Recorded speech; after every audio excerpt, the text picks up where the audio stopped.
Hi, and welcome back to Paladin Podcast. I haven't done one of these in a while, so I thought I would do this. Um, Today, we're going to be looking at a book called Unwanted by Jay Stringer. The subtitle is How Sexual Brokenness Reveals Our Route to Healing. So, before we talk about the book, though, I need to mention a couple of things. One, of course, if you like and subscribe, that would be great.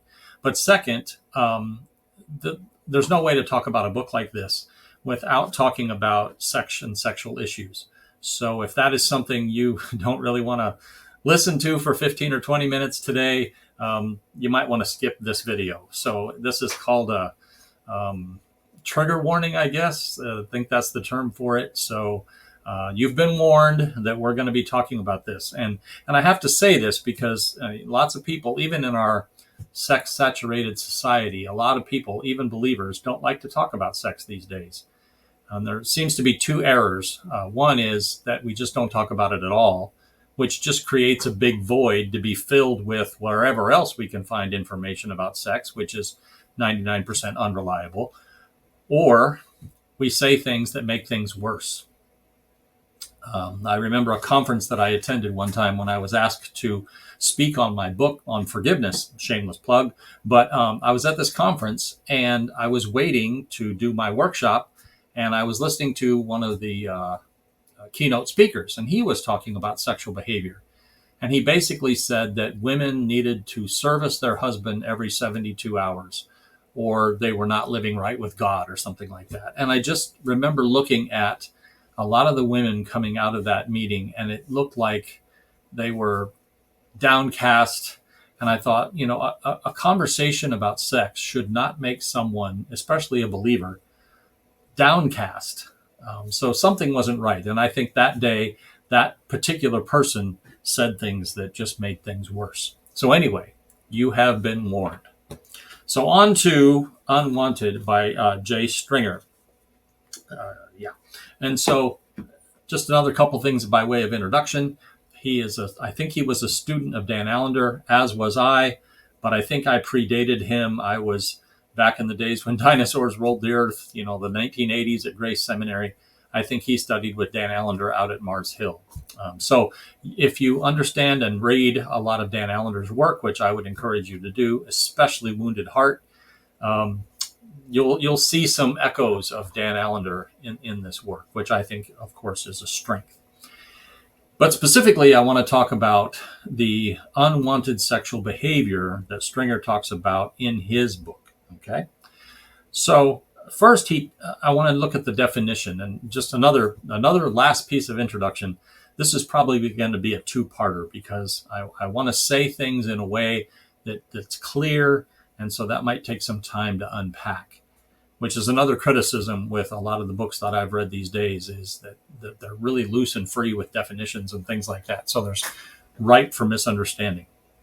But the first part, his whole book is on unwanted sexual behavior. And so it's pretty important that you look and find out how he defines it. And he defines it on page 16 of his introduction. And he says, unwanted sexual behavior, and I'm reading here, is any behavior that continues to persist in our lives, any sexual behavior that continues to persist in our lives despite our best efforts to change it. Okay? And what was odd to me is that was it. That's his whole definition of unwanted sexual behavior. I think the way he treats unwanted sexual behavior, you might think he's just going to treat it as a behavior, and that the book is going to be very behavioristically oriented. That's not true. His book is not behavioristically oriented. He does give some advice, and he does tell you some things to do to help with it. But it's not a book on behaviorism. It's not a book on here's what you do. And he certainly doesn't think that the problem is just behavioral. I think he thinks the problem is internal. And so I would have advised him to do a little bit more of his definition of what he means by unwanted sexual behavior. It's not just I do things that I don't want to do, but I think if you read the whole book, he says it also has to do with I want something that I shouldn't want, because it's not just unwanted sexual behavior, it's unwanted sexual desire Why do I want the things that I want? Um, that's probably the main theme of his book, which I think is exactly right. Um, I just think he could have done a better job of defining it in the first place. Um, but but of course, Christians get a little nervous, like I mentioned before, when someone talks about sex, especially if you're going to talk about someone's sexual desires, particularly that manifest themselves in terms of behavior. He's not just a couple more things about unwanted behavior. Is what makes it unwanted? According to Stringer, it's that I can't control myself, and that's definitely something that would make you not want it because you can't control yourself. There's nothing intrinsically wrong with the desire, but you can't control yourself. But there's also the unwanted sense of what I want is either perverted or sinful or whatever word you want to use, that my desire, there's something wrong with my desire. And I think these two things get mixed up. And I think that Stringer does a pretty good job of talking about this. And he goes back and forth in his books between behavior and desire. So where does he start? One of his theses is on page 16. The real page 16, not or page 18 and 19. I'm sorry, not the introduction, but the real part of the book. He says our fantasies are our roadmaps. Our sexual fantasies should be roadmaps that we should, instead of instantly shaming ourselves for our sexual fantasies, we should be curious and see what we can learn from them. Again, he's talking about the internal world and what we really want, which gets back to my criticism of his definition, because here he's not looking at necessarily behavior, he's looking at desire.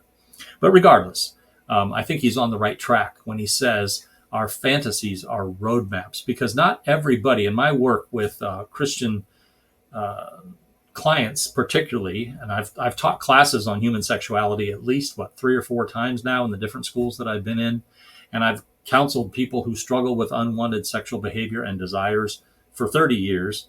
One of the things that I've noticed is that they feel like they're not all the same, is my point. That not everybody likes the same thing. And that's why I like Stringer's point of fantasies are roadmaps, because it's kind of like, this is how I've shared it with clients. It's kind of like a buffet. I don't go to buffets anymore because I can't trust myself. but if you go to a buffet is a wide choice of different items. When my boys were young, I used to take them to this place called the Jim's Buffet, which was a Chinese restaurant in town. It's no longer there anymore. But Jim's Buffet had this wild bunch of choices, and on one set of tables of the buffet, there were squid, and then there was this thing called calamari, which is octopus, and they had fish with eyes in them. And you could have as much of that as you wanted. But I never tried it.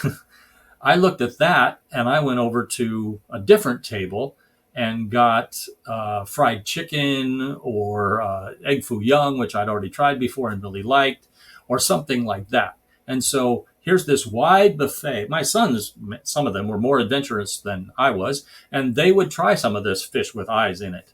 My point in all of this is that not everybody tastes and eats and devours everything when it comes to sex. We pick and choose. And so when we pick and choose, that validates Stringer's point that my fantasies might be different than your fantasies, and this client's fantasies might be different than this client's fantasies. And so our fantasies serve as roadmaps, which again validates his overall point that we should be curious about what's going on inside of us. And so that's one thing that I think is a real strength. And I've worked with clients this way. Now, he gets this idea from another book written way back in the 1960s by a guy named Dr. Stoller, Stoller, 1960 something. I don't know when he wrote it, but don't have the book in front of me. But he wrote this book, and it's called Perversion, the Erotic Form of Hatred. And it's very, very psychodynamic. if you know what that means. If you don't know what that means, probably don't want to buy the book, because it's very thick and dense, and it's kind of like reading reading a theology book if you don't understand theology. Well, if you don't understand psychodynamic psychology, then you're not going to understand Stoller. But if you do understand it, you'll get it. And he was writing way back in the 1960s that our fantasies are not by accident. And that's another quote from Stringer, is that our fantasies are not just out of the blue. They don't just come out of the blue. They're never accidental, he says. And Stoller makes this point too, and we'll get to Stoller a little bit more in the second video. But Stoller's point from the 1960s is that your particular fantasies have to do with a reenactment of particular childhood trauma.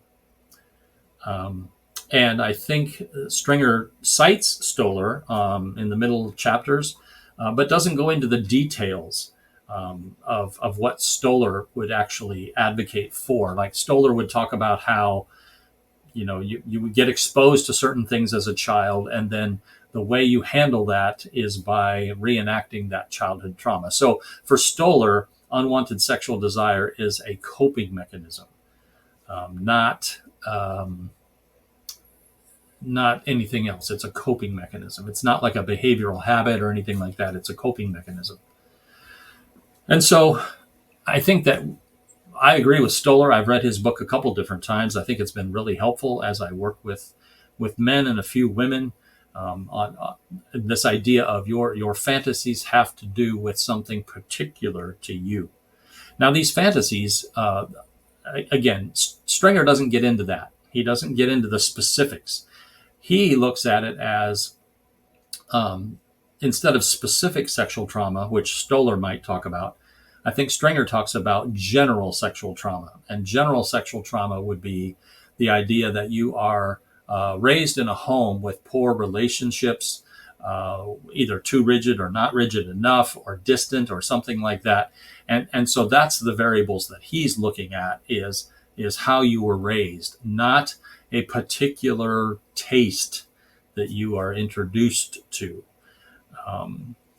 But I do think they're sort of saying the same thing. I think Stoller is a little bit more helpful when it comes to specific things.